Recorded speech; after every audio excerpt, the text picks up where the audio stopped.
Pedestrian struck on the Queensway, the urgent matter briefly closing down the eastbound lanes at Riverside. Good afternoon. Good afternoon, I'm Stefan Keys, and we begin with breaking news. A pedestrian struck on the Queensway led to a stretch of Highway 417 being shut down this afternoon. Paramedics tell CTV News they received a mental health-related call at 2:48 p.m. and that the individual struck will survive. The injuries are not considered life-threatening. 3 cars collided during this incident, but the crashes were minor. And this is a live look at the stretch right now. Traffic is flowing. Once again, the eastbound lanes reopen sometime between 4 and 4:30. Air passenger anxiety is starting to take off as traveler concerns reach new heights with WestJet's looming flight attendant strike, and time is ticking. Picket lines could start popping up as of Sunday. CTV's Katelyn Wilson joins us with reaction from Ottawa Flyers. Katelyn. Yes, Stefan, many passengers we spoke with today say they're hoping for the best, but with the possibility of a strike looming, they're unsure about what that means for their return flights home. Flight attendants voted 99% in favor of strike action earlier this month as the two sides remain at odds over wages, unpaid work, and working conditions. WestJet responded with a 72-hour lockout notice, saying in a statement, if an agreement isn't reached, it will take all necessary actions to manage the potential impacts as much as possible. Some passengers say they support the flight attendants, even if it means disruptions. I see absolutely zero reason for it, you know? Like, they're making money, their profits are there, there's no reason. They should fight for their rights, they should get what they're worth. It's a big thing for travelers, especially, you know, when you are like in wheelchair and it's more medical thing that we will need and all this, so make things a little difficult. One expert we spoke with says flights could be grounded as early as tomorrow. WestJet is offering anyone booked between July 30th and August 4th a one-time change or cancellation without fees, with refunds or rebooking available if a flight is canceled. And unless a deal is reached, WestJet says around 75,000 passengers a day could be impacted. Stefan? CTV's Katelyn Wilson reporting live for us. Thank you, Katelyn. Turning from planes to trains now, and a city report that sees the LRT's Saint Laurent station shutting down for weeks. According to documents, the closure is necessary to allow construction crews to repair the tunnel, which has been crumbling. CTV's Natalie Van Rooy joins us with the latest on the multi-million-dollar plan. Natalie. Stefan, while there is no set date for this work to begin, we can confirm that when it does, the station itself would be shut down for 5 to 6 weeks. The repair job is estimated to cost nearly $8 million and would extend the life of the tunnel by an estimated 15 years. We first learned about the eventual need for this to happen back in 2024 when concrete from above started falling onto the tracks. Today, there are mixed feelings from riders about the necessary yet inconvenient tunnel rehabilitation plan. I would really not like it because, you know, we use the train to get to school and stuff downtown. Like, I go pretty often. I usually work by Orleans, so not much. But if it were to close down, that would cause major disruptions to a lot of people, you know. The proposed project includes repairs to overhead concrete, fixing drain pipes, and installing new troughs. Now, the full closure of Saint Laurent and both tracks would last around 5 to 6 weeks. And it's not clear how soon that closure could happen, but the construction timeline is roughly 2027 to 2028. Stefan. All right, CTV's Natalie Van Rooy with this update for us. Thank you. In other news, Ottawa police are sounding alarm bells after a concerning number of sexual assaults reported last month. I can say at this point there's over 10 that our sexual assault child abuse unit has been investigating. Police say that number appears to be higher than usual. Adding to their concern is the fact that in many cases, sexual assault suspects are known to the victims, but they are noticing a trend of sexual assaults where the accused is a stranger. This warning comes as police advise extra vigilance.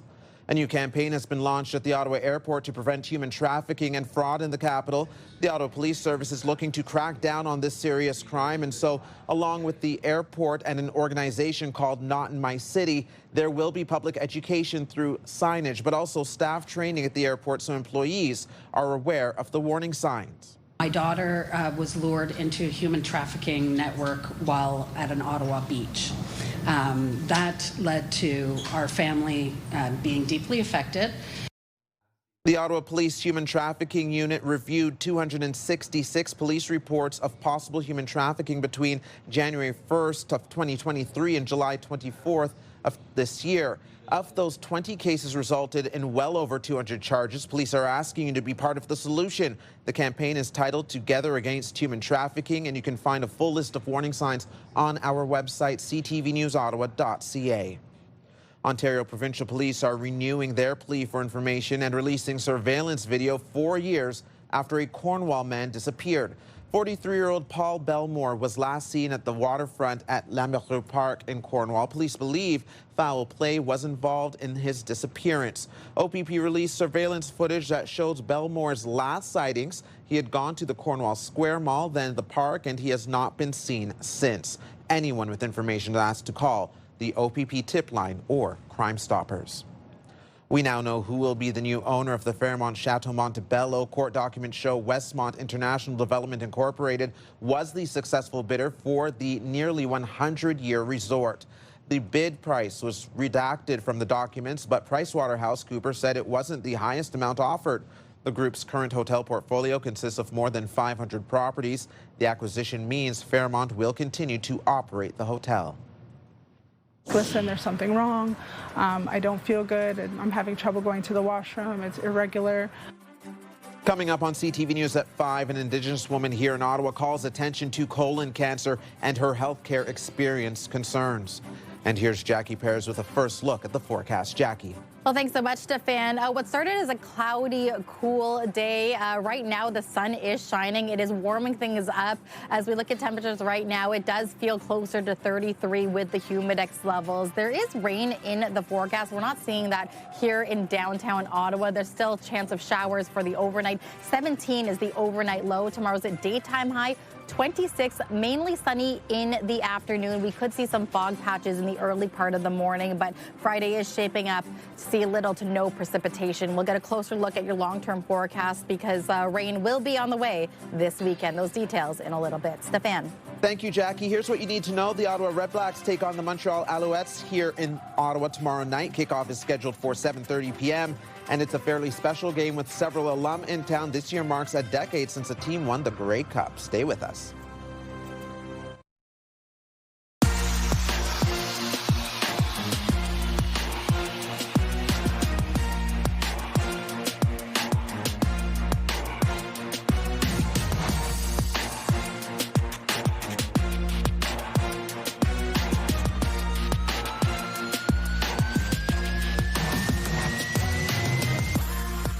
Welcome back to CTV News at 5. Taking a closer look now at one of our top stories, and CFRA's Christy Cameron is here now to go off script with us. The St. Laurent Transit Station is in serious need of repair. The station needs a multi-million-dollar rehabilitation to address falling concrete leakage into the tunnel that could force a closure of the major O train station to trains for several weeks, Christy. It's true, and this major rehabilitation work is still at least 2 years away. But when it happens, it is going to be painful for commuters, both in terms of their commute and the cost, because we're talking 5 to 6 weeks. The tracks are going to be closed. It's going to be a major disruption for people that live in the East End. Now, as I said earlier on my show on radio, Steph, I'm not really shocked by this because we have known about these concrete issues at Saint Laurent for some time now. There were pieces of concrete that were falling down. So to me, when we found that out, it seemed like a foregone conclusion that eventually, to fix it, we'd have to shut the station down. And obviously, it's major work, so it would become an extended closure. But of course, just because you know it's coming doesn't make that news any less disappointing. The station will be closed. It's going to be big. I spoke with Tim Tierney. This is his ward. He's the councillor for Beacon Hill, Searville, and he said it is going to be messy. Whether it's 1 week or whether it's 6, that will be a very big decision point about how that will operate because, of course, in the East, we don't have alternative routes around, as you know. And so it's very hard to be able to get busing service around certain areas if that actually does have to take place on a longer scale. Inconvenient, another blemish for OC Transpo, but these repairs are necessary and there's no way around it, Christy. Transit riders just have to deal with it. He made a good point. So did Councillor Riley Brockington when they were on the show, saying if we're shutting it down for this because of the concrete, let's bundle the other problems in there. Now, I don't have time to list off all of the other problems. There are no shortage of problems on Ottawa's LRT, but between now and then, if we have other issues that pop up, let's get them all fixed at once. Maria McRae, a former city councillor, also joined me on the show today, and she said, if it's going to be longer, close it for longer, maybe offer some free transit and just get it done. There's that conversation. I'm having deja vu, Christy. You can join the conversation and leave a comment through the Talkback feature on the iHeartRadio app. You can listen live to Christy Cameron on News Talk 580 CFRA weekdays from 2 to 6. And now watch Christy's segments anytime on YouTube. Subscribe to the News Talk 580 CFRA channel. A story now that speaks to the importance of early detection with a particular focus on First Nations health. A 39-year-old Indigenous woman with colon cancer is on a mission to raise awareness after she says her symptoms were largely ignored by medical professionals. CTV's Abigail Beeman shares her story. After 2 days, a nurse comes and disconnects the bag from me. Jillian Niles shows us the realities of chemotherapy, part of a determined quest to prevent others from sitting in this hospital bed. Numerous doctor's appointments saying, like, listen, there's something wrong. I don't feel good. I'm having trouble going to the washroom. It's irregular. The blood in my stool is concerning. And they just kept sweeping it under the rug as, oh, it's hemorrhoids. Niles suffered debilitating pain for 3.5 years, begging to be heard, she says, before a doctor finally ordered further tests. Then they found my cancer, but they found it at stage 3. Incensed it wasn't caught sooner, despite detailing symptoms and telling doctors her grandmother died of colon cancer. As an Indigenous woman, she says she was caught up in stigma. They were very happy to say, okay, you're in pain, let me give you this medication. But at the same time, I was saying, no, I don't want the pain pills. I want answers. Both incidence rates and mortality from colorectal cancer has increased in our Indigenous Inuit Métis populations, which is kind of alarming. Radiation oncologist Mark Godet says that's true across all age cohorts. In general, colon cancer rates are on the rise for Canadians younger than 50. Niles wants screening ages lowered further. She is just 39. And of all of the parts of her life she's grieving, she can't work or volunteer. The hardest is being less hands-on with her 3-year-old son, Jack. It's very unfair because I want to be the best mom I can be in the world. So hopefully I'll make that up to him next year and for the rest of his life. In the meantime, she's grateful for family, including her twin sister. I believe in you. Okay, good. And the help of nurse Diego Caesar with the Ottawa Hospital's Indigenous Cancer Program. A later diagnosis, having to go through multiple avenues to get an answer, feeling unheard. I think that is a really common theme for everybody who's going through healthcare right now, but especially Indigenous people. Niles hopes sharing her story will encourage others to self-advocate. I want to really spread that awareness with everybody that you have the power to ask for help. Abigail Beeman, CTV News, Ottawa. We painted his nails black. He had his heavy metal t-shirt on. They rocked out for him. Coming up on CTV News at 5, a patient has his heavy metal dreams become reality. We'll explain more in just a few minutes. Coming up tonight on CTV after the 6 o'clock newscast, E-Talk starts at 7. Then you can start watching 3 episodes of The Big Bang Theory starting at 7:30. Children Ruin Everything, back-to-back episodes there beginning at 9. Traders Canada starts at 10. Now for another check on the weather forecast, let's head outside to Jackie Paris. That's right, Stefan. We are hanging out in the Capitol Barbecue patio where the conditions have really changed from just even earlier this afternoon where it was a little cool, a little cloudy and gray. Now the sun is out to play and it has gotten significantly warmer. Here is a live look through our Centennial Glass Sky Cam where it is, yes, 28 degrees right now, sun shining down on Kaweki Point. With those humidex levels, it's feeling closer to 33 now. There is rain in the forecast for this evening, but we're we're keeping a close eye on this. Right now, we're not really seeing much. It could be focused more in the Cornwall area, but again, with those winds, it could change. Now, tomorrow morning, mainly sunny skies, a little bit of cloud cover as we get to the morning, but for the evening, we are expecting lots of sunshine through, so bring that sunscreen. However, between 6 and 7, especially around the Cornwall area, even by Pembroke, there could be blips of some weather systems popping up, isolated showers as well. So we're keeping a close eye on this. But for downtown Ottawa, we are looking at mainly clear skies to head us into Saturday. Now, temperature-wise, it is going to start off at 19 degrees, fog patches in the morning at 7 a.m. This should dissipate by noon. We're 24 degrees. It will feel like 33. 28 is the anticipated daytime high, so it'll be feeling very much like we're seeing today. So it's going to be a nice way to kick off the very long weekend. Now, Ottawa Valley, sunny, 29 tomorrow, the daytime high. Clear skies overnight. Few clouds for the Seaway, 16, but 28 degrees, and sunny is the anticipated daytime high. Now, back here in Ottawa, 28 for our Friday, 18 though overnight. Yes, we are anticipating chance of showers for Saturday. I anticipate it will be late Saturday because Sunday we are anticipating 10 to 15 millimeters of rain.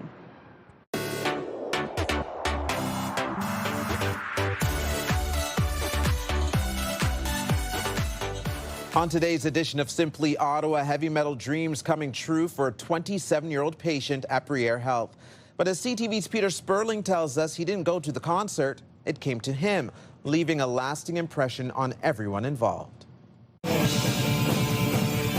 It's music you typically wouldn't hear in a hospital. But when 27-year-old Briere Health patient Tim Barry asked to experience a heavy metal concert, Briere's health chaplain stepped in. It's not unusual for us to think outside the box, but heavy metal was never on my playbook when I started here. Tim, medically unable to go to a concert, so the concert came to him. It was a beautiful thing. Ottawa's Dominion Tavern putting everything together needed for the show, and for free. We found a band, I found a lighting and sound technician, and I had all the equipment just right here waiting to go. The lights, the sound, all the gear adding to a top performance. Of course, a heavy metal band can get loud, so to be respectful of Tim's neighbors, the concert was held here in a hospital boardroom. If you're going to do a heavy metal show, you got to give them the full 100%. You can't, dial it back. You got to take it to 11. Canadian power metal band The Scepter going all out. Instantly, I was honored, warmed my heart that they thought of us, and I told the guys right away, and everyone was immediately on board. Everyone putting together the full experience, even a custom-made ticket. We painted his nails black. He had his heavy metal t-shirt on. They rocked out for him. An emotional moment and show for many in the room. Yeah, a little bit. We were happy to have our sunglasses on. I had nurses coming up to me after and hugging me and tearing up and saying, I'm so glad Tim got to have this. And a memorable and unique experience for everyone involved. Tim was really blissed out by it, yeah. Peter Sperling, CTV News. What a story and incredible gesture. We want to hear your stories of people doing good as well, spreading joy, making a difference, or marking a notable achievement. We'll be showcasing stories that touch our hearts and make us proud of our city. Simply Ottawa. You can send your story ideas to ottawanews@ctv.ca. We want to ensure that, we're meeting the need of family physicians. Coming up on CTV News at 5, an injection of cash prescribed by the province. More money for a university to turn out family doctors. We'll tell you which campus when we return. Here's another live look through our Centennial Glass sky cam. It is 28 degrees outside right now. And it's time now for a look ahead to CTV News at 6. Here's Patricia Bull. Thanks, Steph. Here's what we're working on for 6 o'clock. The Saint Laurent O train station could be forced to close for weeks. If it were to close down, that would cause major disruptions to a lot of people, The station is in need of a multi-million-dollar rehab to address falling concrete issues. It wouldn't happen right away. The city this week issuing a request for proposals to find a firm ready to take on the job. So instead of flying fish, 9,000 kilometers or 6,000 kilometers away, we could be producing fish here in the Outaouais. A proposed salmon farm in Quebec's Outaouais region could bring upwards of 10,000 tons of salmon to local grocery stores, but there are concerns about the impact to the Ottawa River. I've been coming here since I was a little kid, and now I bring my family. And all it takes is a tank of gas to be transported to yesteryear. Our one-tank trip series takes you to Morrisburg and the enchanting Upper Canada Village. All of that and more coming up tonight on CTV News at 6. That's right after the early edition of CTV National News with Sandy Ronaldo at 5:30. Steph. Thank you, Patricia. Now the final 5 other stories we're following today. If the third-party country is in fact China, it shows China's interests. The Canadian intern accused of spying at NATO's strategic military headquarters in Belgium has been identified as systems engineer Bivouet Zhang. Zhang worked as an intern at NATO's Supreme Headquarters, Allied Powers Europe, or SHAPE. She is accused of working on behalf of an unnamed third country and of being a member of a criminal organization. Zhang was recently denied bail. It's going to ensure that, you know, the majority of the students that are going through this med school are going to land in family physician positions. The province's first medical school devoted to training family doctors is getting an infusion of cash. CTV has learned the Ford government will commit $55.8 million to York University School of Medicine. The school is scheduled to welcome students in August of 2028. In December, the Ontario Medical Association estimated 2.5 million Ontarians are without access to primary care, with that number expected to grow. Another chapter today in the recovery from the Canada Day floods. The Centrepoint branch of the Ottawa Public Library is set to reopen soon. It was water damaged July 1st. The first and second floors are open. The lower level is still under repair. The Carlingwood branch of the Ottawa Public Library remains closed. A centre offering hospice care to the city's francophone community in the East End is closing after just 2 years. Hospice Care Ottawa says financial reasons are behind the decision to shut down Maison de l'Ouest by the end of October. Since opening in 2024, the centre has provided nearly 360 residents with end-of-life care. The organization says residents may be moved to its other 2 locations in Canada and Old Ottawa South.